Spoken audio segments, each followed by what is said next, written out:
അമ്പലപ്പുഴ വളഞ്ഞുവഴിയിൽ കടലാക്രമണം രൂക്ഷമായതിനെ തുടർന്ന് 2 വീടുകൾ തകർന്നു. നിരവധി വീടുകൾ തകർച്ചാ ഭീഷണിയിലായി. കടൽഭിത്തിയും പുലിമുട്ടും നിർമ്മിക്കും എന്ന സർക്കാർ വാഗ്ദാനം പാഴായതോടെയാണ് പ്രദേശവാസികളുടെ വീടുകൾ കടലെടുത്തത്.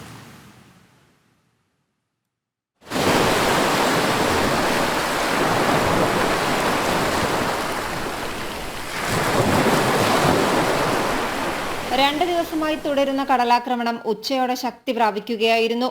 ഉയർന്നു പൊങ്ങിയ തിരമാലകൾ കരയിലേക്ക് ആഞ്ഞടിച്ച് പ്രദേശമാകെ വെള്ളത്തിലായി. അമ്പലപ്പുഴ വടക്ക് പഞ്ചായത്ത് 14-ാം വാർഡിൽ പുതുവൽ, സുരേന്ദ്രൻ, അശോകൻ എന്നിവരുടെ വീടുകളാണ് തകർന്നത്. വർഷങ്ങൾക്ക് മുൻപ് സുനാമി പദ്ധതി പ്രകാരം ലഭിച്ച വീടുകളാണ് കടലെടുത്തത്. വീടാണ്. ഞാനും എന്റെ കുടുംബവും ജീവിക്കുന്നത്. ഞാനിപ്പോ വാടകയ്ക്ക് വാങ്ങിയ ആഗ്രഹം എന്റെ തൊഴിൽ തെങ്ങുകയറ്റമാണ്. ഞാനും എന്റെ ഭാര്യയും മോനും മരുമോളും 2 കുട്ടികൾ. എങ്ങോട്ട് മാറും? തൽക്കാലം ഇവിടെ സാധനങ്ങളൊക്കെ പെരുക്കി വെച്ചിരിക്കുകയാണ്.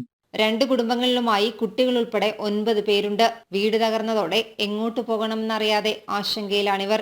കടലാക്രമണം ചെറുക്കാനായി കോടികൾ ചെലവഴിച്ച് നിർമ്മിച്ച ടെട്രാപോഡുകൾക്ക് മുകളിലൂടെ ആഞ്ഞടിച്ച തിരമാലകളാണ് വീടുകൾ തകർത്തത്. കടൽഭിത്തി നിർമ്മിക്കാമെന്ന പ്രഖ്യാപനമല്ലാതെ ഒരു കല്ല് പോലും തീരസംരക്ഷണത്തിനായി ഇവിടെ ഇറക്കിയിട്ടില്ലെന്ന് പ്രദേശവാസികൾ പറയുന്നു. നിരവധി വീടുകൾ ഇപ്പോഴും തകർച്ചാ ഭീഷണിയിലാണ്. വീട് സംരക്ഷിക്കാൻ ചാക്കുകളിൽ മണ്ണ് നിറച്ച് തീരത്ത് സംരക്ഷിക്കുകയാണ് പ്രദേശവാസികൾ. എന്നിട്ടും അധികൃതരുടെ ഭാഗത്തു നിന്ന് തീരസംരക്ഷണത്തിനായി യാതൊരു നടപടിയും ഉണ്ടായിട്ടില്ല. ഒരു നിവർത്തിയില്ലാതെയാണ് ഞങ്ങളും കഴിയുന്നത്. ഈ വീട് പോയി കഴിഞ്ഞാൽ അതിന്റെ കിഴക്കുവശത്ത് ഞങ്ങളുടെ വീടാണ്. എല്ലാം നശിച്ച് തീരുക. എന്നിട്ട് വന്ന് വെച്ചാൽ പറയും കല്ലിടാം. ഇതുവരെ കല്ലിട്ട് ഞങ്ങൾ കണ്ടെത്തി. എല്ലാരോടും വിളിച്ച് അതിന്റെ പുറകെ നടക്കുക. ഞങ്ങൾ കിട്ടുന്നില്ല.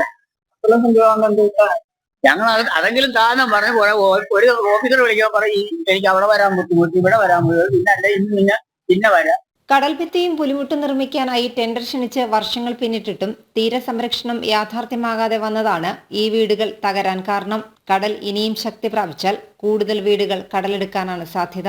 ജനം, ആലപ്പുഴ.